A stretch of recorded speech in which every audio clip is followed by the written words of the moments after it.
आज हमने कभी सोचा नहीं था कि हंसते खेलते 8 साल कैसे बीत गया, और 8 साल में हमने बहुत सारा चीज़ किया।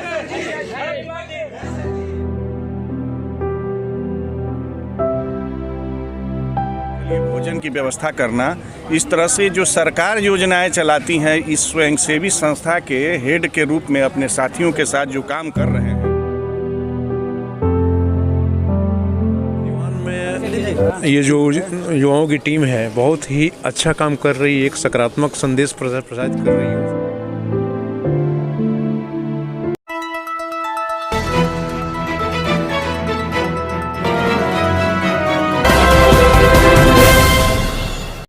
एम्स नई दिल्ली व सफदरजंग नई दिल्ली के सीनियर डॉक्टर अब आपके शहर सिवान में। डॉक्टर उमेश, नवजात एवं शिशु रोग विशेषज्ञ, चिकित्सा पदाधिकारी, सदर हॉस्पिटल सिवान। डॉक्टर उमेश जो आपके बच्चों का कर रहे कुशल व बेहतरीन इलाज। सुशीला देवी हॉस्पिटल, डॉक्टर उर्मिला अखौरी के सामने, hospital road Siwan. Mobile number 9199720654 और 7250722154।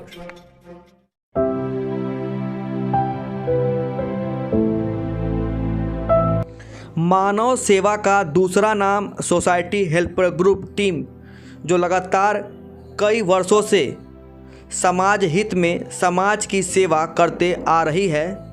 अपने संगठन के 8 साल पूरा होने पर सोसाइटी हेल्पर ग्रुप ट्रस्ट की पूरी टीम के द्वारा सिवान शहर के रेलवे स्टेशन पर केक काटकर खुशी जाहिर की गई। बता दें कि अपने संगठन के 8 साल पूरा होने पर युवाओं ने खुशी जाहिर करते हुए सिवान शहर के रेलवे स्टेशन पर केक काटा है और खुशी मनाया है। यह युवा गरीबों के प्रति हमेशा तत्पर रहते हैं, चाहे वो गरीबों को स्टेशन पे खाना खिलाना हो, अगर किसी के शादी ब्याह में खाना बच जाना हो तो उस खाना को वहाँ से ले जाकर गरीबों के बीच बांटना हो, दीपावली मनाना हो, रेलवे स्टेशन पर छठ मनाना हो, होली जैसे कई त्यौहार जो होते हैं, उन त्यौहारों में गरीबों के बीच जाकर कपड़े का वितरण, अबीर का वितरण सहित कई अनेक कार्य यह संगठन के द्वारा लगातार किया जा रहा है। उसी कड़ी में अगर किसी गरीब लड़की की शादी ब्याह में सहयोग करना हो, अगर किसी को ब्लड की कमी हो, ज़रूरत हो, तो अपने संगठन के माध्यम से ब्लड भी उपलब्ध कराना हो, लगातार कई कार्य इस संगठन करते आ रही है। इनके सहयोग से कई लोगों की ज़िंदगी बची है, कई गरीबों का पेट भरा है और कई ऐसे लोग हैं जो इन्हें सहयोग करते हैं, उनके सहयोग से फिर गरीब का भी सहयोग होता है। ऐसा कार्य इनके द्वारा किया जाता है। तो बता दें कि जैसे बढ़ते ठंड को देखते हुए रेलवे स्टेशन पर लगातार इन लोगों के द्वारा कंबल का वितरण किया जा रहा है। विभिन्न चौक चौराहा, संगठन, रैन बसेरा सहित station, bus stand, Lalit bus stand सहित हर जगह ये युवा कंबल वितरण कर रहे हैं बढ़ते ठंड को देखते हुए। तो सुनिए इनके प्रति रेलवे पुलिस ने क्या कहा।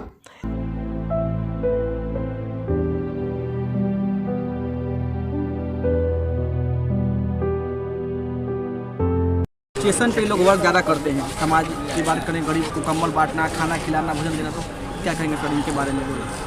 अब इनके बारे में क्या कहें, ये तो संपूर्ण मानवता के जितने भी सही कार्य होते हैं उसको अगर सूचीबद्ध किया जाए और उसका संग्रह तैयार किया जाए तो सब कुछ इनके कार्य के अंदर समाहित है।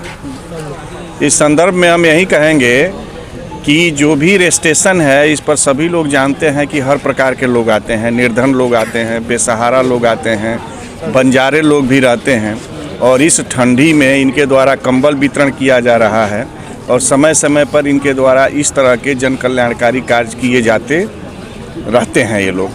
तो यह बहुत ही नेक काम है और यह ऐसा काम है कि अगर मानव इस काम को ठान ले और दुनिया के हर कोने में ये संदेश जाए और जाता ही है, और इसमें आप लोगों की महती भूमिका है। जो कार्य भी हो रहा है यह विश्व के हर जगह पर प्रसारित और प्रचारित करने का अगर कोई परम दायित्व है तो आप लोगों के द्वारा निभाया जाता है और इससे आने वाली पीढ़ी भी सीख लेती है। और इस तरह का जो कार्यक्रम चल रहा है, हमें तो आशा है कि इनके जो कार्य करने की तन्मयता है उसको देखते हुए ये भविष्य में अन्य आयामों को भी छू लेंगे। जैसे गरीब बेसहारा लोग हैं, नीडी पर्सन्स जो ज़रूरतमंद लोग हैं, उनको चिकित्सा सेवा देना, उनको ठंड में कंबल देना, जो भोजन नहीं कर पाते हैं उनके लिए भोजन की व्यवस्था करना, इस तरह से जो सरकार योजनाएं चलाती हैं, इस स्वयंसेवी संस्था के हेड के रूप में अपने साथियों के साथ जो काम कर रहे हैं, वास्तव में स्वयं सहायता समूह जो है यह किसी को परजीवी और किसी को भूखे सोने नहीं देगा, किसी को चिकित्सा के लिए असामयिक मौत के गाल में नहीं जाने देगा। इनका जो भी कार्य है इतना सराहनीय है, इतना प्रेरणादायी है कि मैं इनकी भूरी भूरी प्रशंसा करता हूं और सभी लोगों से इनके तरफ से यह आह्वान करता हूं कि इसमें तन मन धन से समर्पित होकर के इनके इस नेक कार्य को इतना संबल प्रदान कर दीजिए कि यह कंबल केवल सिवान में नहीं अपितु विश्व के हर कोने में वितरित हो और इनका नाम रोशन हो। 8 साल इन्होंने कंप्लीट कर दिया सामाजिक कार्य। सिवान में ये जो युवाओं की टीम है बहुत ही अच्छा काम कर रही है, एक सकारात्मक संदेश प्रसारित कर रही है। वो संदेश है सेवा का, सेवा भावना का। वो चाहे कोई भी समय हो या कोई भी परिस्थिति हो, उसमें ये जो युवा हैं ये काफ़ी ऊर्जावान युवा हैं और बहुत ही सक्रिय होकर एक बहुत अच्छा संदेश अन्य युवाओं को देते हैं कि समाज में अगर सकारात्मकता की बहार बहानी है, समाज में अगर संचेतना की बहार बहानी है तो युवाओं को आगे आना चाहिए। उसका सबसे बड़ा प्रमाण है सोसाइटी हेल्प। क्या लगता है कुछ नया कार्य करना चाहिए? इससे आपका कोई सुझाव समाज के बारे में? नहीं, आज की जो युवा पीढ़ी है वो एक तरह से थोड़ी सोशल मीडिया के दायरे में आके दिग्भ्रमित हो रही है और उसमें बहुत ज़रूरी है कि युवाओं को सही दिशा दिया जाए। और सही दिशा यही हो सकती है कि सेवा भावना उनके लिए जागृत की जाए। और ये जो लड़के हैं जो सोसाइटी हेल्प ग्रुप की टीम के जो लड़के हैं, ये लोग इस तरह से काम कर रहे हैं तो उनसे युवाओं को प्रेरणा मिल सकती है। पूरे 8 साल आपने पूरा कर लिया सोसाइटी हेल्प ग्रुप ट्रस्ट जो सामाजिक कार्य करता है, क्या करेंगे? आज हमारे लिए सबसे खुशी का पल है। किसी भी युवा के लिए जीवन का सबसे सुनहरा पल वो होता है जब उसके साथ 100 की संख्या 200 संख्या में जब लोग होते हैं, कहीं ना कहीं जब भीड़ इकट्ठा होती है तो अवसर का समय होता है। आज हमने कभी सोचा नहीं था कि हंसते खेलते 8 साल कैसे बीत गया और 8 साल में हमने बहुत सारा चीज़ किया और बहुत सारे अच्छे लोग को हमने पाया। जीवन का सबसे बड़ा सफलता होता है एक मित्र को पाना।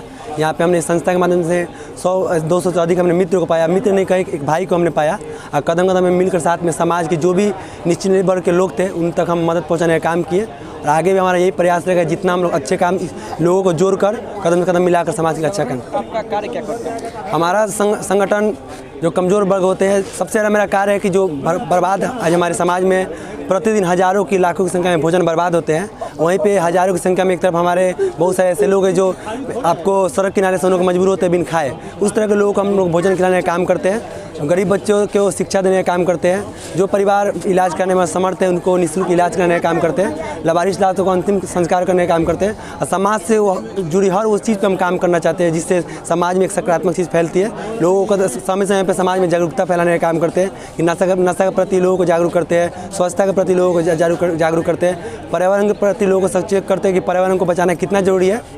तमाम इस तरह के कार्य संस्था करते हैं। कार्य आज केक काट के क्या मैसेज देना चाहते हैं? केक इसलिए काट रहे हैं, किसी भी अवसर की शुरुआत हम लोग केक काटना एक बहाना है। सबसे बड़ा चीज़ है कि हर इंसान अपने अपने जीवन में बिजी है।